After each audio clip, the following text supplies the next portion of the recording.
Assalamualaikum warahmatullahi wabarakatuh. Bismillah, alhamdulillah, usalli wa usallim ala rasulillah wa ala alihi wa sahbihi wa man nasarahu wa wala. Ikhwanul muslimin yarhamukumullah. Semoga kita semuanya berada dalam lindungan Allah Subhanahu wa taala. Diberikan panjang umur, diberikan sehat walafiat, dan diberikan istiqomah di dalam ibadah kepada Allah, di dalam menjalankan perintah Allah. Mudah-mudahan kita tidak ada yang mundur, tetapi semakin maju di situasi dan kondisi yang tidak menguntungkan ini. Tidak lupa kita mendoakan guru-guru kita, yaitu terutama mendoakan Abi. Ya, semoga Abi panjang umur, sehat walafiat, selalu membimbing kita. Sebab ulama itu ibarat lampu penerang. Jadi kalau kita mau berangkat kemana-mana, kalau gelap kan kadang-kadang ada yang nggak kelihatan jalan. Kalau nggak kelihatan jalan bahaya itu. Itu ibarat ulama itu. Membawa cahaya sinar yang terang. Cahaya ya, bukan sinar. Sebab kalau sinar ada kemungkinan sinergi hidung sama hirup deh. Ini ulama. Coba kalau enggak ada ulama, laulal ulama la halakan nasu kal bahaim, kata Nabi. Jadi kalau tidak ada ulama, niscaya manusia seperti hewan. Nauzubillahi min dzalik. Ikhwan muslimin yarhamukumullah. Kali ini kita masih membahas kaji kita, yaitu hadis berikut. Bismillahirrahmanirrahim. Iza qala Rasulullah SAW, iza ahaballahu abdan ibtalahu liyasma'a tadarru'ahu. Rawahu al-Baihaqi an Abi Hurairah. Beliau mengatakan, iza ahaballahu abdan, apabila Allah mencintai hambanya, ibtalahu, maka hamba itu dicoba, diuji sama Allah, diujinya. Kenapa harus diuji? Liyasma'a tadarru'ahu, untuk didengar permohonannya yang penuh dengan rasa khawatir, penuh dengan rasa takut, penuh dengan rasa harapan. Tadarru itu artinya udah merasa lemah, merasa terpepet, merasa terpojok. Ini hadisnya, hadis Rasulullah SAW yang diriwayatkan oleh Al-Imam Baihaqi an Abi Hurairah. Situasi dan kondisi, apa kaitannya, hubungannya hadis ini? Banyak orang yang mengatakan, katanya ini wabah virus corona ini termasuk ujian. Jadi kalau disesuaikan dengan hadis ini memang ujian. Tapi jangan lupa ya, bahwa bukan hanya virus corona yang menjadi ujian itu. Banyak dari zaman Nabi Adam sampai zaman kita sekarang ini. Bukan satu penyakit. Ada penyakit flu, ada penyakit demam, ada demam panggung, ada demam, pokoknya demam cinta ya, ada tuh. Ada, itu juga penyakit. Ada kesrek, tahu kesrek? Kesrek itu penyakit kulit, kalau digaruk ngebul, kesrek namanya. Itu juga musibah itu. Cobaan tuh, ujian ya. Ada penyakit belek, ada penyakit buduk, burut, liver, ginjal, kolesterol, lemah darah, lemah tinggi, darah tinggi, darah lemah, darah muda, dan lain sebagainya. Itu penyakit juga semuanya. Dan itu adalah dari zaman Nabi Adam sampai sekarang ada. Itu ada yang meninggal gara-gara bengek misalkan ya. Ada tuh penyakit bengek. Ada juga yang meninggal karena gara-gara penyakit liver.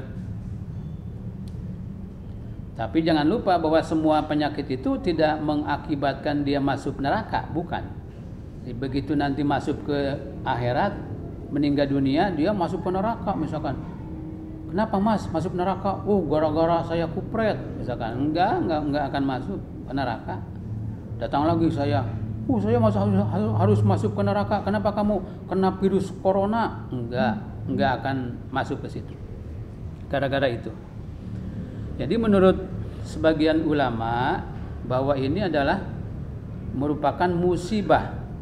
Musibah itu terbagi 3. Satu, ada yang bentuk ujian. Yang kedua, ada yang bentuknya teguran. Yang ketiga, bentuknya siksaan. Kok bedanya tadi ya? Emang beda. Makanya kita punya ulama ya, punya guru kita, alhamdulillah. Jadi kita tahu. Ini yang berjalan ini, yang itu apa namanya? Yang sekarang heboh ini adalah musibah itu.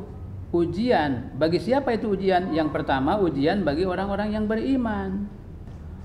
Orang-orang yang beriman, meskipun bagaimanapun keadaannya, tetap saja hirohnya itu, semangatnya itu, tetap dia menjalankan ibadahnya konsekuen, konsisten, tidak pernah surut sedikit pun, meskipun diguncang dengan berbagai macam ujian. Dulu pernah ada kiai dulu. Dia diberi ujian sama Allah, penyakit bisul di leher. Sampai bisulnya itu, nanahnya sampai pecah, sakitnya luar biasa katanya. Sampai muridnya, "Mama, udah aja operasi daripada sakit begitu." Gak mau. Jangan dioperasi. Kok jangan dioperasi sih? Iya, sebab selama ada bisul di leher mama, maka mama semakin banyak menyebut nama Allah. Bisa begitu ya Manya? Iya, jadi kalau terasa nyaut-nyaut, ya Allah, ya Allah, ya Allah. Coba kalau nggak ada bisul, nggak pernah ya Allah kan? Ya beruntung ada bisul. Oh, berarti kita harus berdoa, ya Allah, tolong saya berikan bisul yang banyak. Jangan, kalau itu meminta namanya. Itu meminta namanya. Ibadah kepada Allah tetap minta kita diberikan sehat. Tapi andai kata diberikan musibah seperti ini, maka itu harus diterima dengan lapang dada. Itulah yang disebut ujian bagi orang-orang yang beriman, yang tetap ibadahnya. Tidak ada perubahan, biasa wirid ya wirid. Di masjid diubrak-abrik, nggak boleh sholat di masjid, harus di rumah. Di rumah juga boleh sholat. Sholat itu emang tempat sujud di mana? Tempat sholat di masjid. Ya kalau tempat sholat di masjid berarti di rumah nggak boleh dong.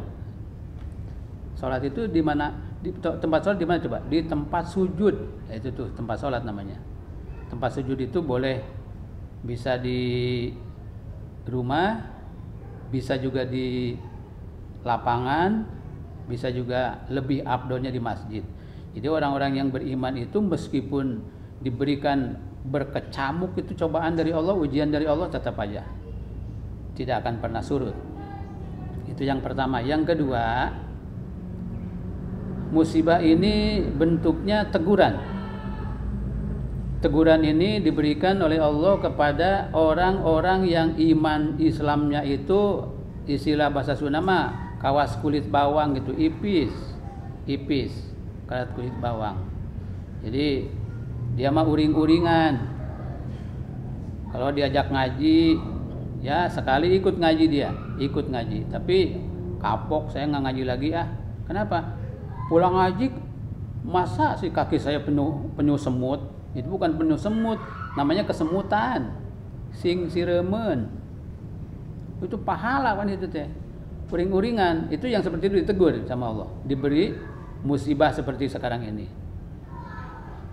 Sholat, kadang dia sholat, kadang enggak. Jadi kalau lagi banyak makanan, sholatnya medok. Banyak duit, takbiratul ihramnya medok banget kayak orang 17 tahun di Mekah. Akbar. Tapi begitu dia tidak punya apa-apa, sholat kadang-kadang dirapel. Kamu udah sholat? Saya mah nggak sholat tiap hari dong.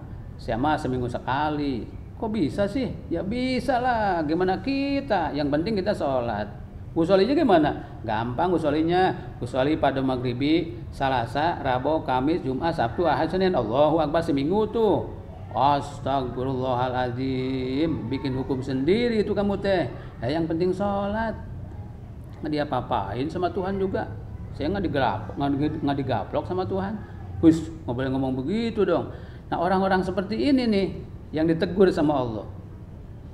Gimana sih?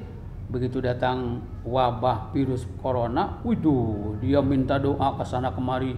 Dia berdoa sampai medok. Ya Allah, selamatkanlah aku. Ya Allah, jangan sampai corona ini menimpaku. Tuh, tetangga aja habisin semuanya, Gi. Corona, tetangga aja tuh, Gi. Nggak benar nih orang ngadoain orang lain. Ngadoannya nggak benar tuh. Orang lain didoain. Yang seperti ini nih ya.